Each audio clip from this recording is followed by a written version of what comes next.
मांडवी में भगवान नरसिंह जी का ऐतिहासिक मंदिर मौजूद है। कल कार्तिक सुद पूर्णिमा यानी कि देव दीपावली का पर्व है। तब हर साल की परंपरा के मुताबिक इस साल भी कार्तिक सुद पूर्णिमा के दिन भगवान नरसिंह जी के मंदिर से भगवान नरसिंह जी की बारात निकाली जाएगी। इस साल 228वीं भगवान नरसिंह जी की बारात निकलेगी, जिसकी पूर्व तैयारियां इस वक्त नरसिंह जी मंदिर में जोरों शोरों से की जा रही है।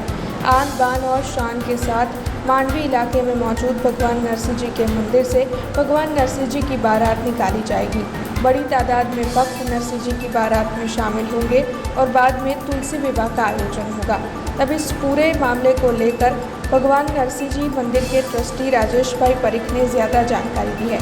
कितने बजे भगवान नरसिंह जी की बारात निकलेगी, कौन कौन से इलाकों में घूमेगी, कितने बजे तुलसी विवाह आयोजित होगा, इन सारे मुद्दों को लेकर ट्रस्टी राजेश भाई परिख ने प्रतिक्रिया दी है।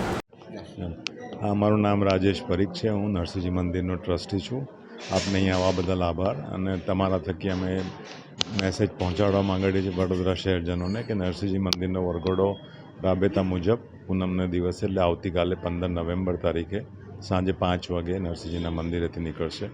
મંદિરેથી નીકળીને દરબાર બેન્ડના ખાંચામાંથી પસાર થઈ અને માંડવી રોડ પર થઈ અને લગભગ 8 વાગ્યાની આસપાસ વિઠ્ઠલ મંદિર પહોંચશે। વિઠ્ઠલ મંદિરમાં ભગવાનને ભોગ ધરાવવામાં આવશે, ત્યાં આરતી થશે અને ત્યાંથી વરઘોડો પાછો પરત લગભગ 8:45-9ની વચ્ચે નીકળી અને ચાંપાનેર રોડ તરફ થઈ, ચાંપાનેર થઈ ફતેપુરા થઈ અને તુલસીવાડી લગભગ રાતના 11 વાગે પહોંચશે।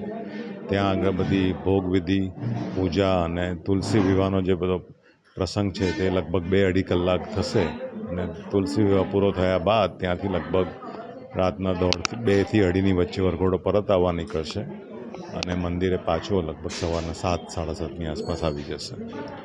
આ વરઘોડાની તૈયારી રૂપે જે પાલખી બાંધવામાં આવે છે, બાકીની મંદિરની અંદર જે બધી તૈયારીઓ શરૂ થઈ ગઈ છે, પણ પાલખી બાંધવાની જે પ્રક્રિયા છે એ લગભગ અમે સાંજના 5 વાગે કરતા હોઈએ છીએ। ખાસ કરીને જે કહાર ફેમિલીના મેમ્બર્સ છે એ લોકોનો આ પ્રિવિલેજ છે, એ લોકો ખાસ એમાં એક્સપર્ટીઝ ધરાવે છે, એ લોકો આવશે અહીંયા લગભગ 5-5:30 આજે અને એ પાલખી બાંધવાનું કાર્યક્રમ કરશે।